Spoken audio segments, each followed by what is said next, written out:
Rwanda, malheur aux vaincus, 1994-2024, 30 ans de crimes, de manipulation et d'injustice couverts par l'Occident. C'est dur, ça.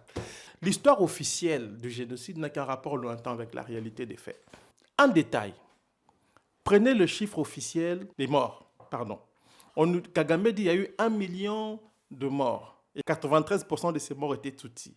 Or, au Rwanda, à l'époque, il y avait près de 600 000 Tutsis. Donc, 1 million de Tutsis ne peuvent pas mourir dans un pays qui comptait 600 000 Tutsis. Et admettons même que tous les Tutsis ont été tués, les 600 000. Il reste quand même 400 000. Alors, c'est qui les 400 000 là? Si ce ne sont pas les Hutus et les Twa. Les Twa étant ultra minoritaires, ce sont les Hutus. Sauf que Ibuka, Association des victimes du génocide, nous dit qu'il y a eu près de 300 000 rescapés Tutsis pendant le génocide. S'il y a eu 300 000 rescapés, ça veut dire qu'il y a eu 300 000 Tutsis qui ont été tués. Okay. Alors, les 700 000 restants, c'est qui? Si on prend les chiffres du gouvernement rwandais. Au début, l'ONU parlait du génocide rwandais. L'expression, la dénomination génocide des Tutsis a été utilisée à partir de 2017 sur pression du Rwanda, à la grande déception des États-Unis, de la Grande-Bretagne, ses alliés. Je rappelle ça. C'est pour ça qu'on parlait du génocide des Tutsis et des Hutus dits modérés, même si je ne suis pas d'accord avec cette dénomination-là. Donc, première grosse nuance, d'après toi, c'est qu'on n'est pas ici face à un massacre absolu. Planifié. D'ailleurs, ça n'a jamais été démontré, la planification, TPR. Ça aussi, il faut le dire. On ne sait pas comment le génocide a été planifié. On ne sait pas. C'est-à-dire que celui qui a été décrit comme le cerveau du génocide, M. Théoneste Bagosora, a été acquitté du chef d'entente en vue de commettre le génocide. Comment vous expliquez ça? En fait, c'est le seul génocide au monde sans cerveau, comme l'a dit un observateur, Thierry de Crevellier. Je sais que je vous choque un peu parce que vous avez beaucoup entendu... Non, c'est pas du tout ce que j'ai vu, ce que j'ai lu sur le sujet jusqu'à présent. Moi, je vous écoute. Donc, c'est... Alors, ce que vous expliquez là, c'est corroboré par qui? Mais là, je vais vous montrer pour le bénéfice de vos lecteurs. Dans le livre, je reproduis un tableau sur les massacres que vous voyez là. C'est ça. C'est le tableau de qui? Je veux dire, non, regardez la source. Oui, parce qu'il ne faut oui. pas qu'on dise que Patrick Mbeko... To support the claim. Genocide of... Journal of Genocide Research. 1980. C'est plusieurs sources. ONU, Desforges, les gens qui ont enquêté sur le terrain. Plusieurs sources. Regardez. Donc, on va pas dire... Là, je ne vous donne pas mon avis. Oui. Je vous donne des données scientifiques qui sont vérifiables. Ça, c'est la première chose. Écoute ce que dit Alan Stam, les universités que j'ai citées. Plein de bonnes intentions, nous n'étions cependant pas préparés à ce que nous allions rencontrer. Rétrospectivement, il était naïf de penser que nous le serions. À l'heure où nous mettons la dernière main à ce projet 10 ans plus tard, notre vision des choses est en totale opposition avec ce que nous croyions au départ, avec l'opinion généralement admise sur ce qui est advenu au Rwanda. Ils ont fait 10 ans de recherche. Donc ce ne sont pas des gens qui sont allés se promener. Ils ont eu accès à toutes les données, y compris du gouvernement rwandais, parce qu'ils étaient sur place en tant qu'experts de l'ONU. Donc le gouvernement rwandais leur a donné accès aux archives et tout. Sauf qu'eux, ils n'étaient pas militants, même s'ils avaient une prédisposition psychologique favorable à la thèse officielle. Vous voyez? Oui. Et là, je ne vous cite même pas les Africains qui se sont intéressés à ce qui s'est passé. Je cite ici un gars de Reporters sans frontières. Je n'ai pas cité son nom, c'est un nom fictif. Moi, c'était des gens qui défendaient Kagame. Voilà ce qu'il me dit. Je dois faire mon mea culpa. Moi-même, je ne connaissais absolument rien du Rwanda. J'ai commencé à travailler sur le pays en 1993. Au départ, j'ai pris pour argent comptant cette fable qu'on me racontait. C'est quand j'ai commencé à véritablement enquêter, à aller au Rwanda, à enquêter sur des cas et à être témoin moi-même d'un certain nombre d'événements que je me suis rendu compte que l'histoire ne collait pas, que l'histoire qu'on nous racontait ne correspondait pas à la réalité. À ce moment-là, je me suis dit que ça ne va pas du tout. Il faut prendre ses distances par rapport à ces gens-là, les gens de Kagame, et réinterpréter les faits pour ce qu'ils sont et non pas pour ce qu'on nous dit qu'ils doivent être. Et moi, il y a beaucoup de gens que j'ai rencontrés comme ça, qui étaient au Rwanda, qui étaient des pro-FPR, et qui, par la suite, se sont rendus compte que la réalité des faits, ce qu'ils observaient était très différent. Et je ne vous parle même pas des universitaires, parce qu'en France, il y a un phénomène ici. Il y a le phénomène des universitaires acquis aux thèses de Kagame. Kagame a une constellation d'universitaires et de militants de droits de l'homme qui travaillent pour la cause Tutsi, ici en France. C'est le seul pays occidental où on a un très grand nombre de gens qui travaillent pour la cause de Kagame. Et quand vous faites des conférences ici sur le Rwanda, vous êtes attaqués. On appelle des salles pour canceller, bon, ça c'est en anglais, c'est en anglais. Oui, annuler. Pour annuler des événements en France. Mais pourquoi? J'explique ça aussi dans le livre. Ici, on poursuit aujourd'hui les Hutus à travers le monde pour génocide. Vous voyez des procès à la télé. Mais est-ce que vous savez toute la manipulation qui entoure ces procès? C'est le Rwanda qui contrôle tout dans les enquêtes. Et moi, je pensais qu'il était important d'exposer ces faits-là parce qu'il y a des Africains qui sont marginalisés aujourd'hui simplement parce qu'ils sont eux-mêmes aussi victimes de ce que moi j'appelle une histoire officielle tronquée, l'histoire de la tragédie rwandaise qui est tronquée. C'est pareil pour le rôle de la France, sur lequel on peut revenir aussi. Oui, justement, parce que l'autre rôle, il y a beaucoup à dire là-dessus, c'est le rôle de la France. Là aussi, on a deux avis. On en a qui pensent que la France n'a rien fait de mal. Au contraire, elle a même été l'une des rares puissances occidentales à être intervenue. Et d'autres qui disent que, au contraire, la France a joué un rôle prépondérant, parce qu'elle supportait le président Habyarimana, qu'elle n'a rien fait, alors même qu'elle avait plusieurs de ses agents sur le terrain qui signalaient un climat qui se détériorait au quotidien, et que même quand le génocide a eu lieu, vu que les forces françaises pouvaient intervenir au début, elles ont eu des ordres leur disant de ne pas du tout intervenir, de laisser, entre guillemets, les Rwandais régler entre leurs problèmes. Ce qui a laissé plusieurs milliers de personnes trouver la mort. Et cette version, bien évidemment officielle, là aussi, tu n'es pas d'accord? Je ne suis pas d'accord avec cette version. Pour une raison très simple. D'abord, je dois rappeler aussi à vos téléspectateurs après la signature des accords d'Arusha, en août 1993, vous savez qui a remercié François Mitterrand? Kagame et son parti. Le parti de Kagame, le FPR, a remercié François Mitterrand pour son implication. Pourquoi? Parce qu'en réalité, ce qu'on ne dit pas dans cette affaire-là, c'est que François Mitterrand, la France soutenait le Rwanda. Mais en même temps, la France exerçait des pressions sur Habyarimana pour qu'il s'ouvre au processus de démocratisation et qu'il fasse la place aux Tutsis de l'extérieur. Et c'est la raison pour laquelle, de temps à autre, la France bloquait la livraison d'armes aux forces armées rwandaises. Ça, on ne le dit pas. Ce qu'on ne dit pas non plus, c'est que la France a exercé d'énormes pressions sur Habyarimana. Mais c'est le général Keno qui dit ça. Le général français qui dit « Nous avons fait une erreur, nous avons exercé des pressions intenables sur les Hutus, alors que les Tutsis, eux, s'armaient via l'Ouganda qui était soutenu par les Anglo-Saxons. » C'est ça la réalité de ce conflit-là. Maintenant, quand on pose la question de savoir qu'est-ce que la France a fait exactement, personne ne va vous le dire. On vous dit simplement qu'il était impliqué, qu'il a soutenu Habyarimana. Bon, déjà, je vous dis, après la signature des accords d'Arusha, c'est le parti de Kagame qui a remercié François Mitterrand. Bon, on croit qui?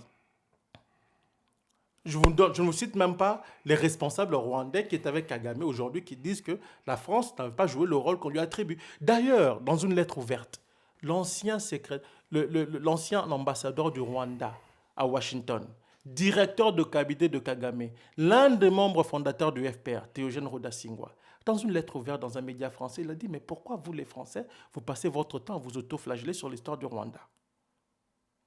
C'est notre responsabilité, c'est nous qui avons fait ça, nous-mêmes. On va dire qu'il est dans l'opposition, certes, mais les faits lui donnent raison. Pourquoi Kagame n'a jamais poursuivi un seul Français? Ici, il y a des procès qui sont menés par des associations qui sont proches de Kagame. Vous avez un couple ici en France, le couple Gauthier, un monsieur, un ancien instituteur à la retraite et son épouse Tutsi, Dafrosa, qui traquent les Hutus, qui sont toujours avec les politiques français, les différents pouvoirs français et qui accusent les autorités françaises d'avoir préparé au génocide. Mais ce qu'on ne dit pas sur ce couple-là, cette femme-là, elle est la cousine de James Kabarebe, qui était l'un des proches de Kagame, qui a été impliqué dans plusieurs massacres au Congo et au Rwanda. Les deux là ont reçu une médaille de la main de Kagame.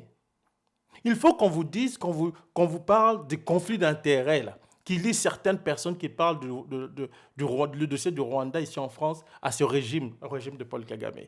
Vous ne les connaissez pas. Vous voyez des gens à la télé, on vient et vous dit « je suis expert ». Il y a un militaire français qui a beaucoup parlé du rôle de la France au Rwanda, M. Ansel, qui aujourd'hui écume les plateaux de télé pour parler de l'Ukraine.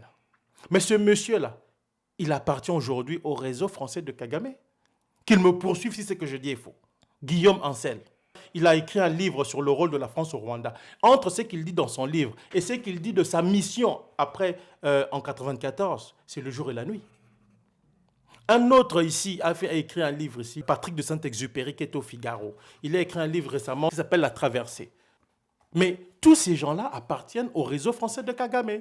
Si ce que je dis est faux, qu'ils me poursuivent.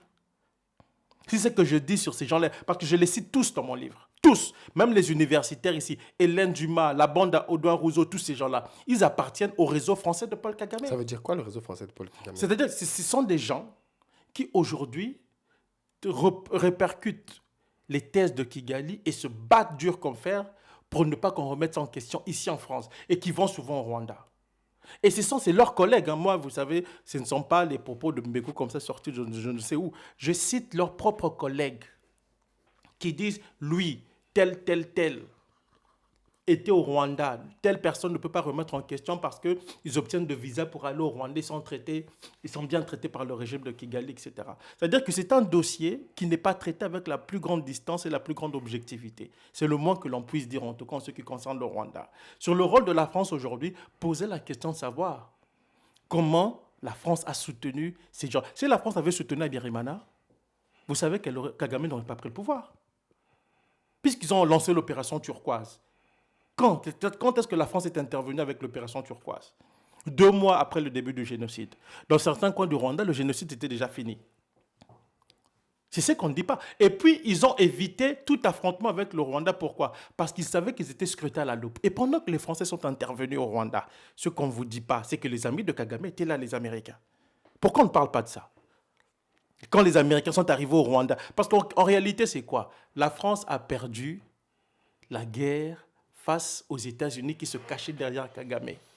Et à travers des psyops américains déployés dans la région, on a imposé une version du génocide qui est aujourd'hui devenue la version officielle. C'est ce qu'on ne dit pas. Le conflit au Rwanda, là, c'était un conflit africain sur fond de rivalité occidentale. Et c'est la raison pour laquelle, lorsque les massacres ont commencé, vous oubliez qu'il y avait une mission des Nations Unies là-bas. La MINUAR. Pourquoi la MINUAR n'est pas intervenue pour s'interposer entre les parties? Pourquoi on ne dit pas? Parce qu'il y avait une force des Nations Unies, les casques bleus. Quand le génocide a commencé, ils auraient pu intervenir, n'est-ce pas? Oui. Pourquoi ils ne l'ont pas fait? Vous savez ce qu'ils ont fait avec de la MINUAR? Ils ont réduit les effectifs de la mission. Pendant les massacres, sur demande de qui? Des États-Unis. Madeleine Albright, l'ambassadrice des États-Unis à l'ONU, qui avait dit tenir au Tutsi comme à la prunelle de ses yeux, elle a dit toute intervention au Rwanda de l'ONU rencontrera le veto américain. C'est comme ça que l'ONU n'a pas pu intervenir. Il y a eu tous ces massacres. Pourquoi? Parce que si l'ONU était intervenue, elle se serait interposée entre les parties et Kagame, qui avait la supériorité militaire sur les forces armées rwandaises, n'aurait pas pu conquérir le pouvoir. Et c'est pour ça qu'on a retiré les casques bleus, Kagame a progressé, a pris le pouvoir. Et vous savez ce qu'on a fait par la suite? Non. On a renvoyé les mêmes casques bleus, on les a redéployés au Rwanda, après la conquête du pouvoir par Kagame, quand il était en position de force. On a remis la MINUAR 2. Kagame a pris le pouvoir. Juste après, les Américains se sont déployés à Kigali et ils ont commencé à sillonner l'Est du Congo. Et 2 ans plus tard, c'était la guerre contre la RDC, avec Laurent Désiré Kabila comme épouvantail et Kagame Museveni derrière, avec les satellites américains. Ça, on ne vous dit même pas. Donc le génocide, là, et ses conséquences en RDC, là, ne sont pas le fruit du hasard. Et il faut écouter les Américains, ce qu'ils disent à ce sujet aussi. Et c'est le problème dans ce dossier, c'est qu'on l'a traité avec beaucoup de légèreté, beaucoup de militantisme. Ceux qui, en France, détestent le pouvoir français ont attaqué les autorités françaises. Ceux qui, en Afrique, détestent la France ont attaqué. Mais personne n'a pris le temps d'analyser froidement les événements. On ne va pas m'accuser après cette émission d'être devenu pro-Macron, pro-français, pour la simple et bonne raison que je critique la même France dans ce bouquin. Mais la France de Sarkozy et de Macron. Dans ce dossier du Rwanda. La France de Sarkozy et de Macron. Maintenant, aujourd'hui, la France est réconciliée avec Kagame, non? Oui, officiellement. Officiellement. Pourquoi? Parce que Kagame est en train d'être lâché. C'est ce que je dis à la fin du bouquin, par ses protecteurs anglo-saxons. Et comme il est malin, il se rapprochait de la même France qu'il a souvent insultée, traité de tous les noms, y compris d'implication dans le génocide. Et je rappelle d'ailleurs que quand Macron est allé à Kigali, tout ça, il a fait son discours, il n'a jamais demandé des excuses comme le voulait Kagame. Kagame a dit quoi? Oh, c'est pas important, le plus important est qu'on tourne cette page-là et tout ça. Et aujourd'hui, qui sécurise les intérêts de Total au Mozambique à Cabo Delgado? Ce sont les Français, les Rwandais, pardon, à Cabo Delgado. Qui surveille les Russes en Centrafrique pour le compte des Occidentaux? Ce sont les soldats rwandais qui sont autour de Touadéra, qui assurent la sécurité de Touadéra. Voilà des choses que les Africains devraient comprendre, au lieu de rester dans des analyses superficielles de ce qui se passe aujourd'hui sur le continent. Aujourd'hui, Kagame est lâché par le département d'État, mais il a toujours des entrées au département de la Défense. Le patron d'Africom était au Rwanda il y a 2 ans. Il a même fait un tweet, il a écrit un tweet dans lequel il vantait Kagame, les relations avec le Rwanda. Réponse du chef de la Commission des affaires étrangères du Congrès américain. Mais mon général ne donnait pas l'impression que les relations avec le Rwanda sont stables. Et c'est la raison pour laquelle le Rwanda se rapprochait de Macron. Et tout d'un coup, les gens ont oublié que c'est le même Rwanda qui disait que la France a joué un rôle important dans le génocide. Mais la France elle-même ne nie pas ce rôle. Oui, mais parce qu'il y a eu une commission d'enquête que Macron a mis en place pour faire la lumière sur le rôle de la France au Rwanda. Et cette commission d'enquête, justement, incrimine la France. Oui, mais vous avez lu? Moi, je l'ai lu. Mais J'ai écouté mais pourquoi, le rapporteur. pourquoi la commission d'enquête incrimine la France? Pourquoi cette commission d'enquête a été mise en place? Et puis les conclusions de la commission d'enquête n'ont rien à voir avec le contenu du rapport. La conclusion a été écrite par un seul homme, le président de la commission qui s'appelle Vincent Duclercq. Je rappelle que ce monsieur-là, que Emmanuel Macron a chargé de piloter la mission d'information sur le Rwanda, sur le rôle de la France au Rwanda, n'est pas un spécialiste de la région des Grands Lacs. Le monsieur, c'est un spécialiste de l'affaire Dreyfus. Il n'a connu le Rwanda que tout récemment. Pire, il a dit ouvertement, mon rôle était que la France se réconcilie avec le Rwanda. Tout ce que je vous explique ici, je l'ai traité dans ce bouquin. Et Vincent Duclercq est proche de qui? Des milieux associatifs et des universitaires estampillés pro-Kigali. Ça, on n'explique pas ça aux gens. Quand les gens voient ce monsieur... D'abord, il a sorti un livre. Il a sorti un livre sur le Rwanda qui est très approximatif parce qu'en fait, le monsieur ne connaît pas le sujet. Il a eu accès aux archives, mais les archives, il ne s'agit pas simplement de les lire et puis il faut les contextualiser. Il faut les croiser aux autres archives. Quand vous faites un rapport sur le rôle de la France au Rwanda, en occultant ou en oubliant qu'il y avait d'autres acteurs, comment vous allez réussir, vous allez arriver à comprendre la complexité des événements sur le terrain? C'est comme si on vous dit aujourd'hui, il y a eu la crise en Côte d'Ivoire entre le parti de Ouattara et le président Gbagbo de l'époque. On vous dit, vous faites une commission d'enquête sur la crise en Côte d'Ivoire, mais vous ne regardez que les archives du président Ouattara. Vous n'allez pas voir le président Gbagbo ou les archives du président Gbagbo. Comment vous allez comprendre ce qui s'est passé? C'est ce qu'ils ont fait là-bas. Et d'ailleurs, ce rapport-là, Duclercq, a été critiqué par beaucoup de gens. Parce que ce monsieur-là, vous faites un rapport sur le rôle de la France au Rwanda. Vous donnez une copie à Macron. Vous avez été mandaté par le président de la France. Mais vous allez déposer notre copie à Kigali. Est-ce que c'est Kigali qui vous a mandaté pour faire le rapport?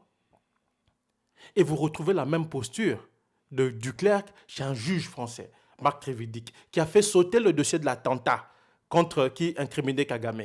Et ce juge vient de dire ici récemment que je suis satisfait de voir le Rwanda se réconcilier avec la France. C'est-à-dire que tous ces gens n'ont jamais travaillé pour le triomphe de la vérité et de la justice. Tout ce qui les intéressait, c'était la dimension politique de cette histoire-là. Et ils ont réussi d'une certaine manière leur coup grâce à Emmanuel Macron qui a utilisé les archives françaises, qui a utilisé la tragédie rwandaise d'une manière tronquée pour se rapprocher de Kagame. Et utiliser aujourd'hui le Rwanda comme élément pivot de sa politique. Allez lire Africa Confidentielle. Macron, 2017, Macron entend utiliser Kagame dans sa stratégie pivot en Afrique. Donc, en quoi consiste cette stratégie pivot? Mais je vous ai dit aujourd'hui, récemment l'Union européenne a octroyé au Rwanda 20 millions. Vous pensez qui a fait le lobbying au niveau de l'Union européenne? C'est la France. Pourquoi on soutient l'armée rwandaise? Pourquoi l'Union européenne soutient l'armée rwandaise? Pour faire le travail de mercenaires qu'on attend d'eux dans certaines régions, y compris au Mozambique. C'est ça le problème. l'armée rwandaise est devenue le Wagner des intérêts occidentaux aujourd'hui sur le continent africain. Et beaucoup d'Africains ignorent ça. Moi, je n'ai rien que les gens apprécient le président Kagame pour sa gestion du Rwanda, ça ne me dérange pas. Mais il faut quand même connaître l'histoire de ce pays et toute la complexité qui la caractérise. C'est un livre donc à révélation. J'espère que les gens vont apprécier, mais il y a beaucoup de choses là-dedans, en tout cas, sur le génocide et puis ces suites catastrophiques en RDC. Dans le titre, tu as dit que tout ceci est couvert par l'Occident. Oui. Tu fais allusion ici aux États-Unis? La Grande-Bretagne, les États-Unis, la France aussi, Sarkozy, Macron. Pourquoi ils couvrent? Qu'est-ce qu'ils ont à gagner? Mais parce que Kagame est un allié, c'est un élément de leur dispositif. Mais les anglo-saxons ne cachent pas ça. Hein. Quand vous écoutez Howard French, qui a couvert les événements dans les Grands Lacs pour le compte du New York Times, il dit quoi? Pourquoi l'armée ougandaise et tout ça sont essentiels pour nous, les Américains? Parce qu'ils peuvent faire des choses pour nous sans que nous ayons à les faire nous-mêmes. Il le dit ouvertement. Oui. C'est pas caché. Quand Macron dit entend utiliser le Rwanda dans sa stratégie pour en Afrique, on le voit en Centrafrique, on le voit à Cabo Delgado et dans d'autres régions. Les militaires rwandais sont venus ici au Gradé. On discutait avec leurs homologues français. Dans ce cadre-là, ce partenariat stratégique-là. Donc pendant que vous vous dites que vous allez chasser la France du continent, de l'Afrique de l'Ouest, il y a quelqu'un que vous aimez qui, lui, travaille à consolider les intérêts français sur le continent. C'est ça la réalité des faits. C'est dur à entendre, mais il faut le savoir. Allez regarder simplement la nature des relations entre la France et le Rwanda aujourd'hui. Si c'est ce que je dis, vérifiez tout ce que je dis. Et pourtant, cette France-là est en train de condamner le Rwanda sur ses positions par rapport à la RDC. Je vais vous faire une confidence. Je sais de source sûre que le président Macron a fait comprendre à Félix Tshisekedi que le Rwanda n'allait pas être sanctionné. Est-ce que vous savez que le Rwanda n'a jamais été sanctionné? Vous savez ça? Pour tout ce qu'il fait au Congo, le Rwanda n'a jamais été sanctionné. Ils n'ont sanctionné qu'un capitaine de l'armée rwandaise en 2023 ici, là. Vous vous rendez compte? 28 ans de déstabilisation, de massacre, de pillage de ressources naturelles. On n'a jamais sanctionné un seul Rwandais. On a sanctionné un capitaine qui s'appelle Gassifira, je ne sais pas qui là. Or, ce capitaine-là est cité dans le dernier rapport des Nations Unies. Mais il n'est pas le seul. Il avait ses supérieurs hiérarchiques qui sont mentionnés dans le même rapport, mais eux n'ont pas été sanctionnés. De qui se moque-t-on? C'est ça le problème aussi qu'il faut savoir. C'est pour ça qu'il faut se méfier souvent de la rhétorique en diplomatie. Parfois, elle est là juste pour brouiller les pistes. Quand la France condamne le Rwanda, elle ne fait rien pour remettre en question ça. Au contraire, elle pose des gestes qui montrent que sa condamnation est une condamnation factice. En réalité, elle soutient la politique du Rwanda, d'un Rwanda qui est devenu le sous-traitant des intérêts français dans certaines régions du continent. Ça, c'est plus clair, ça, c'est plus viable. 20 millions d'aides ici et là, des millions d'aides ici et là. C'est comme ça que ça fonctionne. Sans compter l'Agence française de développement qui avait prévu, je crois, 500 millions d'euros pour le Rwanda, quand même en 2023. Donc, il y a une différence entre le discours et l'Angleterre qui renvoie des gens. Mais écoutez, c'est un exemple. C'est le même. Vous avez vu, c'est le même pays qui accepte de recevoir des gens, des migrants dans ces conditions-là. Ça a été dénoncé par tout le monde, y compris l'ONU. Mais le Rwanda ferme les yeux. Parce que le Rwanda, Kagame est un mercenaire, c'est un président mercenaire. Donc quand les Africains sont impressionnés de le voir à Davos et tout ça, mais c'est un mercenaire. Et c'est ce que j'explique ici, dans le livre. La bienveillance de l'Occident à l'égard du Rwanda ne découle pas du fait que le Kagame serait un leader visionnaire, je ne sais quoi. C'est d'abord parce qu'il a un rôle, il est considéré comme un mandataire, quelqu'un qui joue un rôle de sous-traitant des intérêts occidentaux dans certaines régions du monde. Par exemple au Soudan, où le Rwanda avait déployé des hommes qui parfois surveillaient les autres là pour les comptes des intérêts américains. Parce que c'est Africom qui avait soutenu le déploiement du Rwanda au Soudan. Donc ce sont des choses qu'il faut comprendre aussi. Il y a des choses qui sont des choses qu'il faut maîtriser pour comprendre le positionnement du Rwanda dans un certain nombre de dossiers, mais surtout le positionnement des Occidentaux vis-à-vis du Rwanda dans tout ce qui concerne la région des Grands Lacs. Parce que je rappelle que ce pays-là, ce pays belliqueux que le Rwanda, est en froid avec la RDC, le Burundi, l'Ouganda, presque tous les pays de la région. Pourquoi? Mais en force de vouloir déstabiliser les autres. C'est ça le problème. Ils ont voulu déstabiliser. Avec l'Ouganda, c'était ça. Avec le Burundi, ils ont essayé de le faire. Bon, avec la RDC, c'est visible avec le M23. Même certains pays. À un moment donné, le Kenya. La Tanzanie avait chassé les Tutsis rwandais du Rwanda. À cause du M23, en 2013, il y a eu des tensions entre la Tanzanie du président Jakaya Kikwete Kagame. Jakaya Kikwete allant jusqu'à dire « nous allons vous frapper », s'adressant au Rwanda. Ça, c'est quel genre de pays africain qui sème le désordre et le chaos partout, comme ça, sur le continent? Ça s'annonce très passionnant, la lecture de ce livre. Malheureusement, le temps passe vite. On est à 1 heure. D'accord. Et il y a encore beaucoup à dire. Donc, je pense qu'on reviendra sur ce conflit. Je vais davantage m'armer pour t'apporter davantage de contradictions. J'aimerais bien ça. Parce que tu rabats toutes les cartes. Et je vais lire le rapporteur, le rapport. Parce que moi, j'avais trouvé très convaincant le rapporteur du Clerc. Et il était très détaillé dans... Non, parce que le rapport est détaillé sur le rôle de la France. Tout à fait. Il n'y a aucune preuve de l'implication de la France. C'est dans la conclusion du rapport. Et la conclusion du rapport a été écrite par lui-même et non par le collège des chercheurs qui était avec lui. Et je sais de source sûre qu'il y avait même une des personnes qui a participé à la mission qui avait démissionné, d'après les informations à ma possession. Donc c'est pour ça que, vous savez, ce sont des choses qu'on voit comme ça, de loin, mais dont j'ai le rapport du Clerc et même le travail du pôle génocide et crimes contre l'humanité. Votre truc qui s'occupe des crimes de guerre, des crimes contre l'humanité. Au départ, on l'avait créé pour faire plaisir au Rwanda. Vous vous rendez compte? Ce sont des magistrats qui le disent ici. Parce qu'on va dire que Patrick Mbeko raconte des choses. Non, moi, je ne vous dis rien. Tout ce que je vous dis ici, ce sont des juges. Ici, j'ai des témoignages ici d'un juge français. Un grand juge français. Si je vous lis son témoignage, vous allez être choqué. Qui dit que dans ce dossier-là, c'est la corruption. Il dit, il y a un groupe de juges qui se sont organisés en groupe de pression. Ils ne comprennent rien au Rwanda. Ils condamnent les Hutus à tour de bras. C'est un juge français qui me le dit. Attends, je vous sur Duclerc. Voilà ce que l'ancien ambassadeur de la Belgique au Congo, au Rwanda, qui était là pendant le génocide, c'est lui qui a préfacé ce livre, oui. Jovan Sunan. Il dit ceci. Sur 2 points essentiels, le rapport se montre coupable de légèreté et d'omission inexcusables. Il parle du rapport du Clerc. Oui, le rapport du Clerc. Un autre universitaire qui a regardé. Il s'agit d'un rapport à finalité diplomatique, une composante d'un accord conclu entre Paris et Kigali sur l'autel de la réconciliation entre les 2 pays. Et puis il continue, dans ces conditions, fait-il observer, il n'était assurément pas question d'envisager un travail scientifique authentique qui eût pour le moins tenu compte dans son analyse du rôle de la France, des stratégies du FPR au cours des années 90-94, de ses responsabilités dans la radicalisation des extrémistes Hutus, des massacres qu'il perpétra, autant d'éléments essentiels à la compréhension et à l'évaluation d'un rôle sur lequel ils eurent nécessairement une incidence.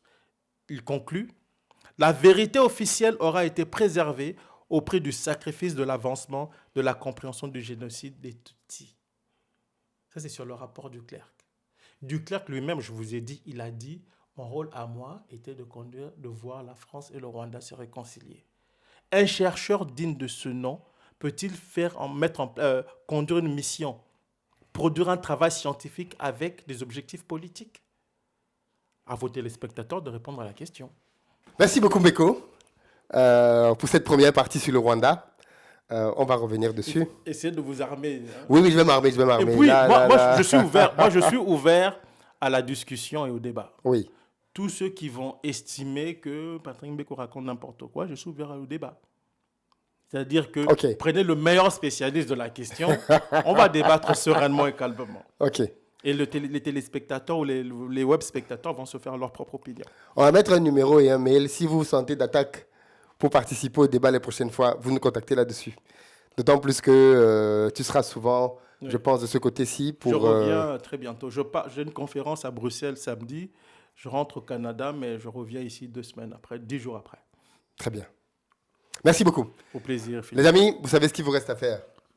Très bientôt. Pour ceux d'entre vous qui veulent faire du business en Afrique comme moi et développer des revenus, vous devez absolument être à Back to Africa, l'événement que j'organise à Paris les 28 et 29 septembre prochains au Palais des Congrès. Il s'agit d'un événement au cours duquel je vais vous partager tous les business que vous pouvez lancer en Afrique tout en vivant en Europe.